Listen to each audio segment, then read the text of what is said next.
भारत के संविधान में लिखा हुआ है ये कि आप अपनी बात को रखने के लिए पहले आप सरकार से गुहार लगा सकते हैं, तब भी ना सुने तो आप एक बार फिजिकली जाके बात कर सकते हैं, तब भी ना सुने तो आप आपका अधिकार है एक शांतिपूर्ण आंदोलन करने का, वो करिए, तब भी अगर ना सुने तो अनशन का सिलेक्शन करना एक सबसे आखिरी स्टेज होता है, सबसे आखिरी ऑप्शन होता है। दिल्ली में जंतर मंतर पर सीजेपी के प्रोटेस्ट में हमारे साथ एक युवा है जिन्होंने कॉकरोच की ड्रेस पहन रखी है। सर नमस्कार। नमस्कार सर। ये ड्रेस किस लिए पहन रखी है सर, क्या उद्देश्य? ये उद्देश्य यही है सर कि अपने देश के अंदर एक न्याय की मंदिर कहे जाने वाली सुप्रीम कोर्ट के नाम से जाना जाता है एक भवन है, उसके मुख्य न्यायाधीश CJI ऑफ इंडिया साहब ने कुछ महीने पहले एक आह्वान किया था, एक संबोधित किया था कॉकरोच के नाम से देश के स्टूडेंट्स को और युवाओं को। तो अब हम लोग भारत के नागरिक हैं, हमें संस्कार सिखाया जाता है अपने कंट्री में कि सबसे पहले अगर आपसे उम्र में कोई बड़ा है तो उसका सम्मान करना है, कहना मानना है। दूसरी चीज, उम्र में बड़े होने के साथ साथ वो इस देश के मुख्य न्यायाधीश भी हैं, सुप्रीम कोर्ट के संवैधानिक पद है, सबसे बड़ा पद है, तो हमारा कर्तव्य है कि उनका कहना माने। इसलिए मैंने उनका कहना मना करके उनका अपमान ना करते हुए कहना माना और अपने आप को कॉकरोच बनाया। बस यही रीजन है ये पहनने का।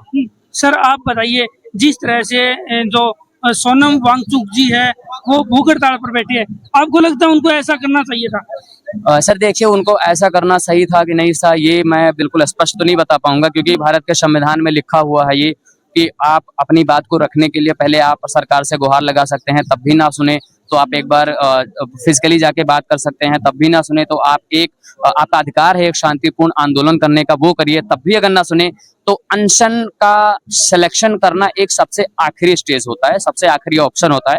तो आपको पता होगा, पूरे देश को पता है कि बीजेपी सरकार जो है वो सारा चीज हम लोग फॉलो करके थक गए, लास्ट वाला ऑप्शन मजबूर होकर सिलेक्ट करना पड़ा माननीय सोनम सर को। तो वही चीज वो किए हैं और एक संवैधानिक तरीके से वो अनशन को निभा रहे हैं। बट बहुत दुर्भाग्य की बात ये है, दुख की बात ये है पूरे देश के लिए कि उस इंसान को जो 58-59 के एज में है और पूरे विश्व में प्रसिद्ध है वैज्ञानिक के तौर पे, इतना बड़ा योगदान है देश के अलग अलग डिपार्टमेंट में, तब भी उसको भूख हड़ताल पे बैठना पड़ रहा है सिर्फ इसलिए क्योंकि शिक्षा व्यवस्था में सुधार चाहिए, पेपर लीक से रोक चाहिए, करप्ट और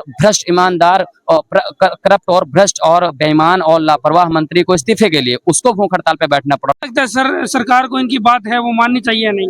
बिल्कुल माननी चाहिए सर, सरकार को माननी चाहिए कि हाँ, भारत एक लोकतांत्रिक देश है और जो ये अपील कर रहे हैं वो जायज है, वो जरूरी है, वो चीज देश की जनता, देश का स्टूडेंट डिजर्व करता है।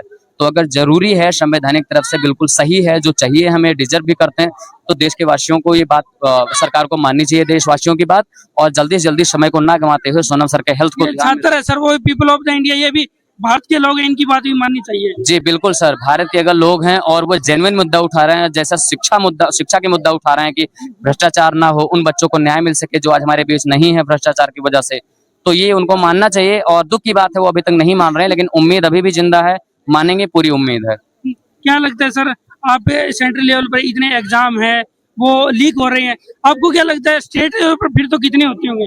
हाँ सर, बहुत सारा, कम से कम 4-5 साल के अंदर 90 पेपर से ज्यादा लीक हो रहे हैं। तो 5 साल का अगर आप एक डेटा निकालेंगे, डिवाइड करेंगे 5 साल में 90, तो फिर हर साल कितना हुआ, तो कहीं ना कहीं मुझे लगता है 9 से 10 पेपर, 9 से 10 गवर्नमेंट जॉब का पेपर वो हर साल लीक करते हैं, यानी कि हर 1.5 महीने में एक पेपर।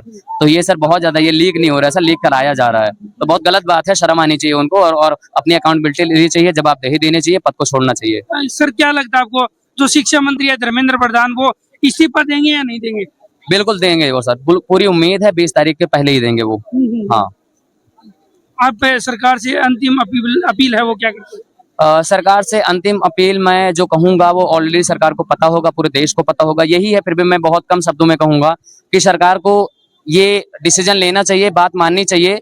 बहुत रीजन है, मैं पहला रीजन ये बताऊंगा क्योंकि उनके इस डिसीजन से पहली रीजन जो मैं उनके फायदे के लिए बताऊंगा, बीजेपी के पूरे इतिहास में शासनकाल में एक पहला ऐसा अच्छा डिसीजन होगा जो देश हित, देश के स्टूडेंट्स के हित और राष्ट्र हित के लिए वो पहला डिसीजन लेंगे और अपनी जवाबदेही देने का काम करेंगे। बीजेपी के पूरे इतिहास में पहली बार पहला ये है, ये देश के लिए भी फायदा है और उनके पार्टी के लिए भी और उनके लिए भी। दूसरा फायदा, उन 30 बच्चों से ज्यादा जो हमारे बीच आज नहीं है पेपर लीक की वजह से, उनको न्याय देने का काम करेंगे और ये कोई भी सरकार हो, हर किसी को देना चाहिए। 2 करोड़ से ज्यादा विद्यार्थी जो पेपर लीक से प्रभावित हुए हैं, उनको न्याय मिलेगा और उनको ये आगे के लिए विश्वास होगा कि अब शायद दोबारा ना हो। तो ये काम करना जरूरी है, जवाबदेही देनी चाहिए, पद को छोड़ना चाहिए और किसी ऐसे योग्य इंसान को बिठाएं जो पद को अच्छे से चलाए, पारदर्शिता के साथ चलाए, पेपर लीक पे रोक लगाए। आप देख सकते हो इनकी ये जो मांग है वो है। आपकी इस वीडियो के प्रति क्या राय है, आप कमेंट बॉक्स में रखें। जय हिंद, जय भारत।